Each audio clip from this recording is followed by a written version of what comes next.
Assalamualaikum warahmatullahi wabarakatuh. Perkenalkan, nama saya Abdul Hakim Driansyah. Nama saya Adelia Putri. Nama saya Dinda Fairuz Isdihar. Nama saya Casbiana Sagbari. Nama saya Vincentius Oki Sugianto. Nama saya Andrew Gunawan. Nama saya Aisyah Amaliah Maris. Kami dari kelompok 1 ingin menceritakan secara singkat sejarah Perang Puputan Margarana. Perang Puputan Margarana adalah perang habis-habisan yang terjadi pada tanggal 20 November 1946. Pada saat itu, I Gusti Ngurah Rai dan pasukannya, yaitu Ciung Wanara, melakukan long march ke Gunung Agung ujung timur Pulau Bali. Pasukan pemuda Ciung Wanara yang saat itu masih belum siap dengan persenjataannya, tidak terlalu terburu-buru menyerang serdadu Belanda. Mereka masih berfokus dengan pertahanannya dan menunggu komando dari I Gusti Ngurah Rai untuk membalas serangan. Begitu tembakan tanda menyerang diletuskan, puluhan pemuda menyeruak dari ladang jagung dan membalas sergapan tentara Indies Civil Administration atau NICA bentukan Belanda. Dengan senjata rampasan, akhirnya Ciung Wanara berhasil memukul mundur serdadu Belanda. Perang sampai habis atau puputan inilah yang kemudian mengakhiri hidup I Gusti Ngurah Rai. Peristiwa inilah yang kemudian dicatat sebagai peristiwa Puputan Margarana malam itu pada 26 November 1946 di Marga. Saat ini kita telah menikmati kemerdekaan Indonesia. Kemerdekaan yang kita nikmati sekarang tidak diperoleh secara cuma-cuma, melainkan melalui proses perjuangan yang panjang dan dilakukan di berbagai daerah di Indonesia. Di Bali, telah terjadi beberapa kali proses perjuangan melawan penjajah di beberapa tempat, antara lain Perang Jagaraga, Perang Puputan, Perang Margarana, dan lain sebagainya.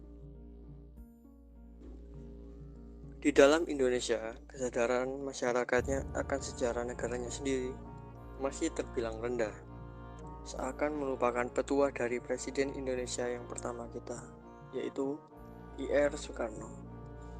Ia mengatakan, "Jas merah, jangan sekali-sekali melupakan sejarah." Di samping itu pula sangat dirasakan bahwa penulisan sejarah yang ada kebanyakan masih merupakan hasil penulisan orang-orang asing, terutama Belanda.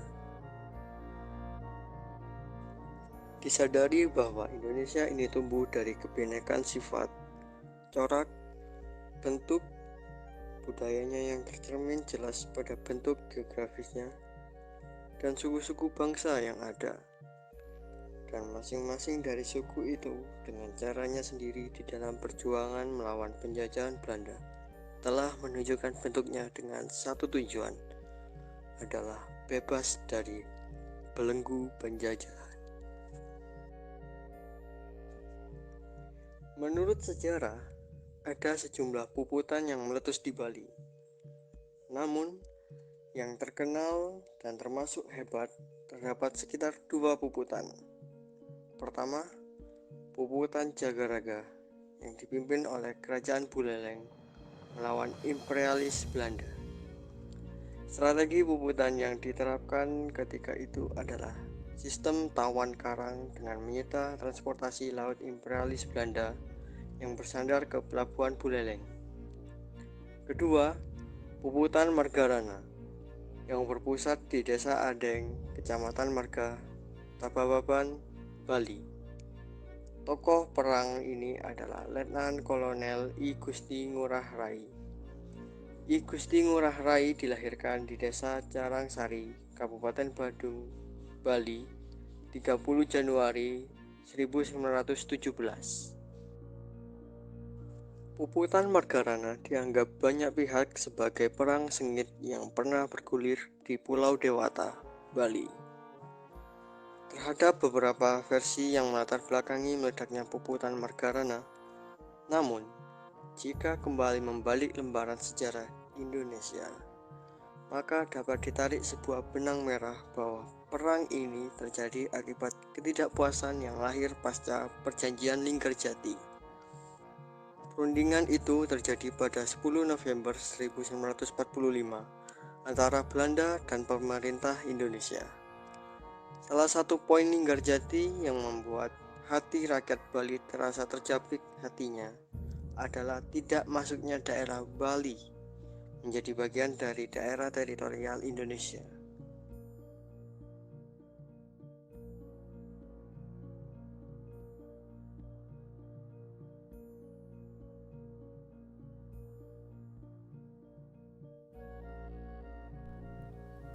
Latar belakang terjadinya Perang Puputan. Latar belakang munculnya Puputan Margarana sendiri bermula dari perundingan Linggarjati pada tanggal 10 November 1946. Belanda melakukan perundingan Linggarjati dengan pemerintah Indonesia. Linggarjati sangat menguntungkan Belanda.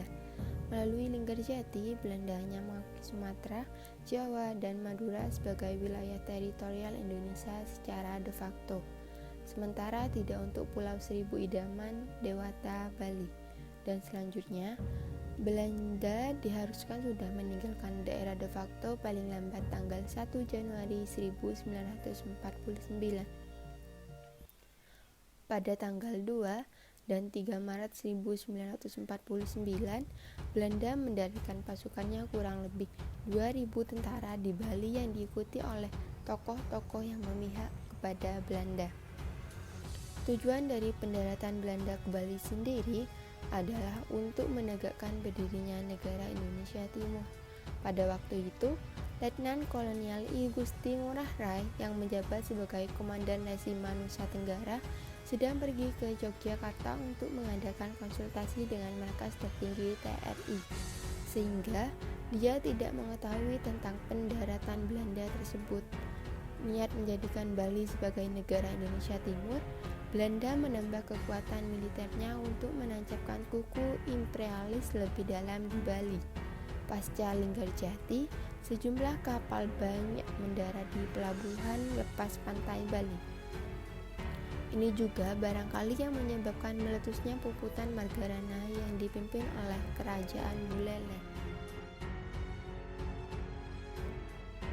Keadaan ini membuat perpolitikan negeri sedikit tidak stabil. Sebagian pihak menilai perjanjian Linggarjati merugikan Republik Indonesia. Rakyat Bali kecewa karena berhak menjadi bagian dari kesatuan Republik Indonesia. I Gusti Ngurah Rai yang menjabat sebagai Komandan Resimen Nusa Tenggara digoda oleh Belanda. Sejumlah tawaran menggiurkan disodorkan untuk meluluhkan hati sang kolonel agar membentuk negara Indonesia Timur. Tetapi, I Gusti Ngurah Rai lebih memilih Indonesia sebagai tanah airnya. Saat Belanda mendarat di Bali, perkembangan politik di pusat pemerintahan Republik Indonesia kurang menguntungkan akibat perundingan Linggarjati, di mana Pulau Bali tidak diakui sebagai bagian wilayah dari Republik Indonesia. Rakyat Bali kecewa terhadap isi perundingan tersebut karena mereka merasa berhak menjadi bagian dari NKRI. Terlebih lagi ketika Belanda membujuk I Gusti Ngurah Rai untuk diajak membentuk negara Indonesia Timur. Beruntungnya, I Gusti Ngurah Rai menolak, bahkan dijawab dengan perlawanan bersenjata pada tanggal 18 November 1946. Saat itu, I Gusti Ngurah Rai bersama pasukannya Ciung Wanara berhasil memperoleh kemenangan dalam penyerbuan ke Tangsi Nika di Tabanan.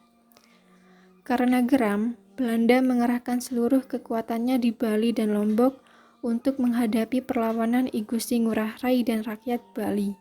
Pasukan Belanda juga kesal karena adanya konsolidasi dan pemusatan pasukan I Gusti Ngurah Rai yang bertempat di Desa Adeng, Kecamatan Marga, Tabanan, Bali. Setelah mengumpulkan pasukannya dari Bali dan Lombok, Belanda mencari pusat kedudukan pasukan Ciung Wanara.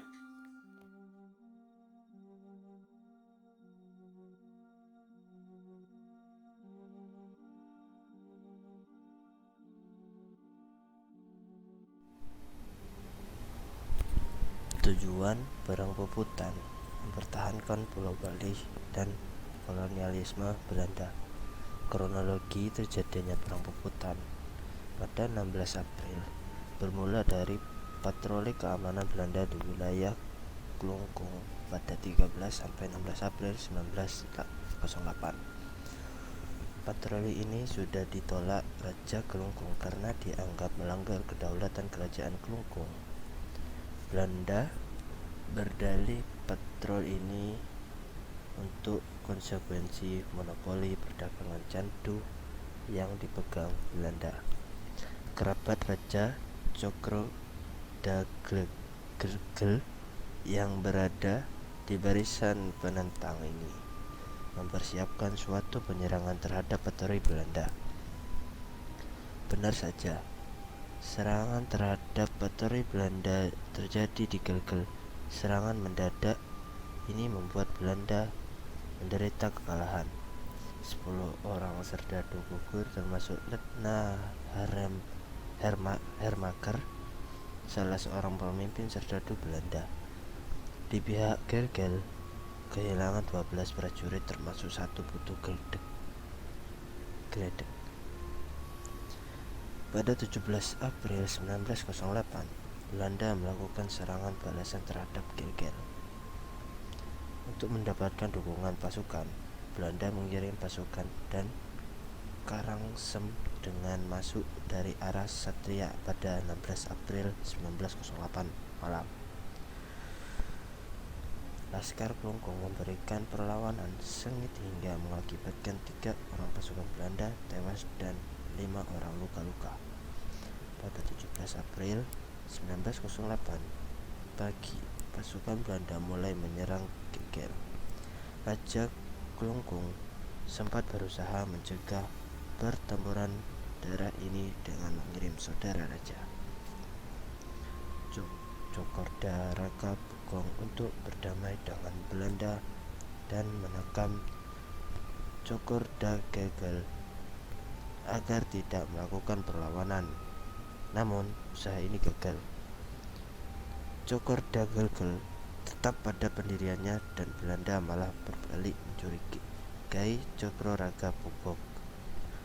Perang tak terhindarkan di Gelgel. Dalam perang inilah digunakan meriam pasukan kerajaan satu Bangkek Bahi. Namun perang di Gelgel ini berakhir dengan kekalahan Gelgel. Bahkan Cokroda Raga Bugong ikut gugur dalam pertempuran ini. Bantuan pasukan yang dikirim Raja Klungkung di bawah pimpinan gugur dalam pertempuran ini. Bantuan pasukan dikirim Raja Klungkung di bawah pimpinan Ida Bagus Jompung juga tak mampu memakul pasukan Belanda. Bantuan pasukan yang dikirim Raja Klungkung di bawah pimpinan Ida Bagus Jumpung juga tak mampu memukul pasukan Belanda. Malah Ida Bagus Jumpung ikut gugur dalam pertempuran. Cokorda Gelgel bersama sisan pasukan mundur ke Klungkung. Pada malam hari, Laskar Gelgel menyerang perkemahan pasukan Belanda yang mengakibatkan banyak serdadu Belanda luka-luka. Belanda memutuskan mundur ke Gianyar. Presiden Bali Lombok, F.A. Liefrinch tiba dijumpai dengan membawa 4 buah kapal perang sebagai alat intimidasi. Presiden mengultimatum raja dan pembesar kerajaan Klungkung menyerah tanpa syarat hingga 22 April 1908. 21 April 1908, Klungkung kini jelas-jelas dalam posisi perang dengan Belanda. Ekspedisi khusus pun dikirimkan Belanda dari Batavia. Raja dan rakyat Klungkung diultimatum untuk menyerang hingga 22 April 1908. Raja Klungkung tentu saja menolak tudingan Belanda itu. Mulai 21 April 1908, Belanda membordir istana Semarapura, Gelgel, dan Satria dengan tembakan pria selama 6 hari berturut-turut. Sebelum melakukan serangan, Belanda mengeluarkan ultimatum yang isinya agar Buleleng A. mengakui kekuasaan Belanda, B. hak tawan sekarang harus dihapus. C. Memberi perlindungan kepada perdagangan Belanda.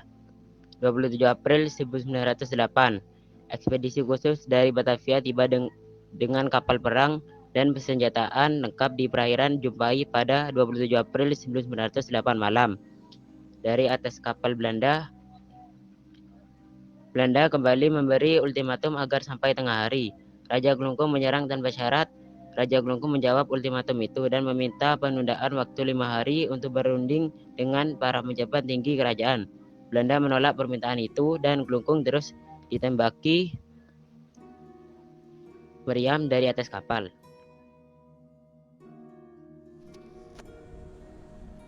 ...28 April 1908. Perang pun dimulai karena persenjataan tidak seimbang.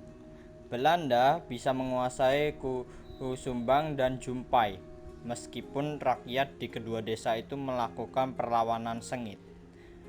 Perlahan pasukan Belanda pun merangsek menuju Klungkung. Istana Smarapura terkepung.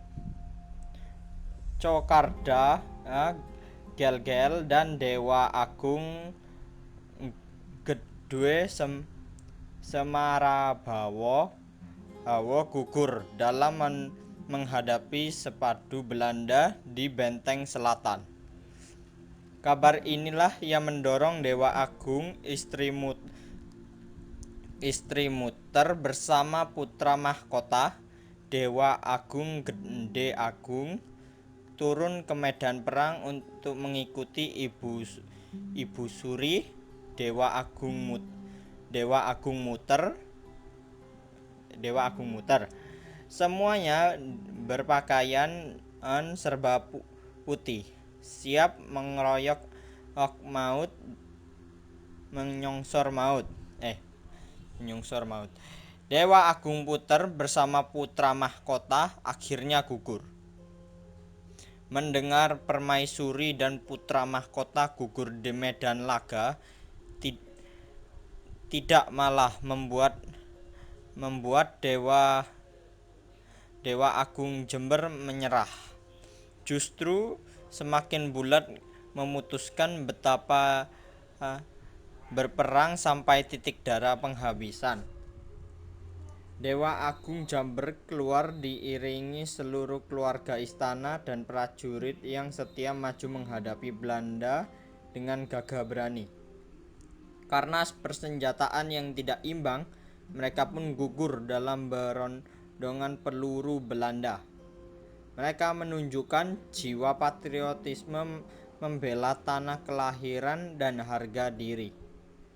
Hari ini pun tanggal 28 April 1908 sore sekitar pukul 15 kota Klungkung jatuh ke tangan Belanda. Sesudah Klungkung diduduki, maka berarti seluruh Bali dikuasai oleh pemerintah Belanda. Dampak peperangan Puputan. Rakyat Indonesia bisa segera terbebas dari penjajahan Belanda. Banyak memakan korban jiwa dan pihak Indonesia. Memudahkan Belanda untuk membuat negara Indonesia Timur. Nilai-nilai yang dapat diambil dari Perang Puputan. Sikap rela berkorban untuk kepentingan bersama, sikap pantang menyerah seperti yang dilakukan I Gusti Ngurah Rai, dan menghargai nilai semua upaya yang telah mempertaruhkan nyawa demi kemerdekaan negara. Sekian dari kami. Terima kasih. Wassalamualaikum warahmatullahi wabarakatuh.